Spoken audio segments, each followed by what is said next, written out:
22 avril dernier, le Parlement fédéral belge connaît une affluence record. Le gouvernement vient de démissionner.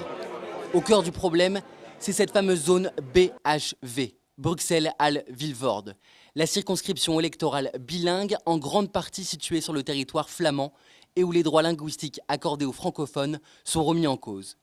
Linkebeek est l'une de ces communes. 4700 habitants, 86% de francophones et des tracasseries administratives à n'en plus finir. Damien Thierry, le maire francophone de cette commune située en territoire flamand, en fait souvent l'expérience.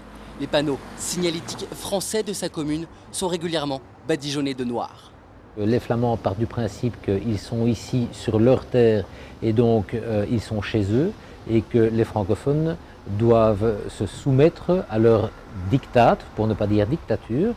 Candidat aux élections législatives, Damien Thierry refuse sans contrepartie la remise en question des droits des francophones, des droits linguistiques, électoraux et judiciaires.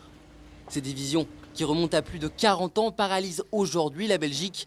Autrefois tabou, la question de l'éclatement du pays est clairement posée, y compris par les francophones.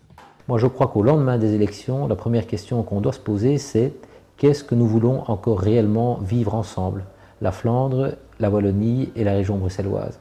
Si on parvient à mettre sur papier les envies de chacun et qu'on trouve des points communs, alors allons à la discussion. Mais si la Flandre, telle qu'elle est en train de le laisser supposer, n'a plus envie de fonctionner avec le reste de la Belgique, alors prenons nos responsabilités. En Flandre, le parti indépendantiste N-VA évoque clairement cette séparation. Bart De Wever, son président, crédité de 25% des intentions de vote par favori. Il propose un modèle confédéral où les régions belges décideraient en toute autonomie ce qu'elles veulent encore faire ensemble.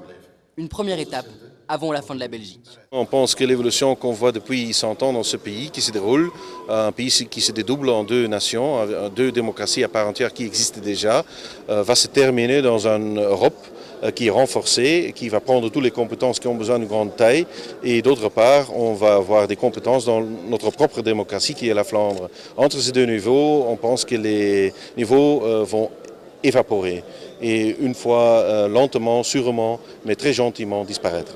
Si les électeurs flamands majoritaires dans le pays soutiennent massivement Bart De Wever dimanche, la formation d'un nouveau gouvernement avec les francophones sera très difficile et l'unité de la Belgique plus précaire que jamais.